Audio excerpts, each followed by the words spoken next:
In this video, I'm going to show you how to do one of our activities for our Chapter 6 problem set.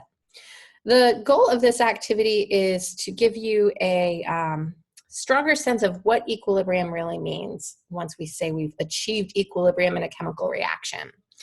And to break this down, we're going to do a M&M's chemical reaction. And what you're going to need to do this activity is get 40 objects of any type you want. I chose M&Ms because 40 M&Ms sounds like a tastier proposition than 40 pennies or 40 beans or 40 grains of rice, but anything that you can get. You're going to have your pile all together, and we have a worksheet right here that you can print out to help you track your progress. You could also do this on a piece of note paper. So initially, I'm going to have my M&Ms become reactants and products.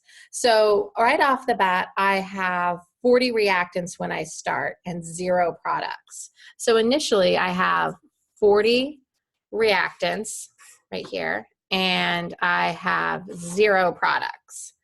I have columns here for number of items transferred, and I'm going to do that on the transfer columns right here. Otherwise, I'm going to leave them blank or put a little dash so I don't accidentally write in them. So in my chemical reaction, I start off with 40 reactants, and I'm going to follow the rules that are outlined that of my reactants, half of them become products. So I'll count out 20 of these, and I think if I was clever enough, I've separated this like that. So 1, 2, 3. I think that's about 20. So 20 of my reactants become products. So now I have my reactants on this side and my products on this side. So I transferred 20 of my reactants to my product side. And since I had 0 products, I transferred 0. Now I'm going to count up what I actually have, and that's my outcome. And my outcome will be under number of objects. So now I have 20 of my reactants remaining, and I've gained 20 reactants on my product side. I'm sorry, I've gained 20 products. So now I would do this again, and I'm going to follow the rules that half of my reactants transfer and a quarter of my products transfer.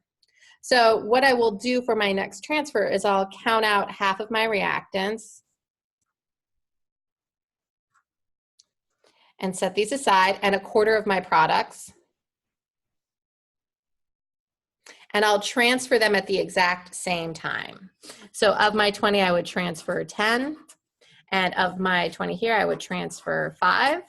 And I'll transfer them at the same exact time, and then figure out what I have total for my reactants and my products.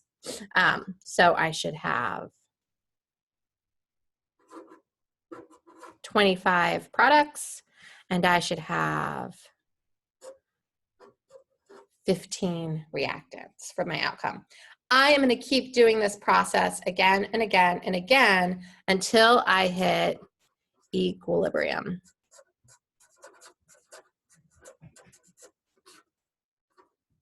When I think I've reached equilibrium, I'll be able to calculate my K constant, which will be the ratio of my reactants to my products.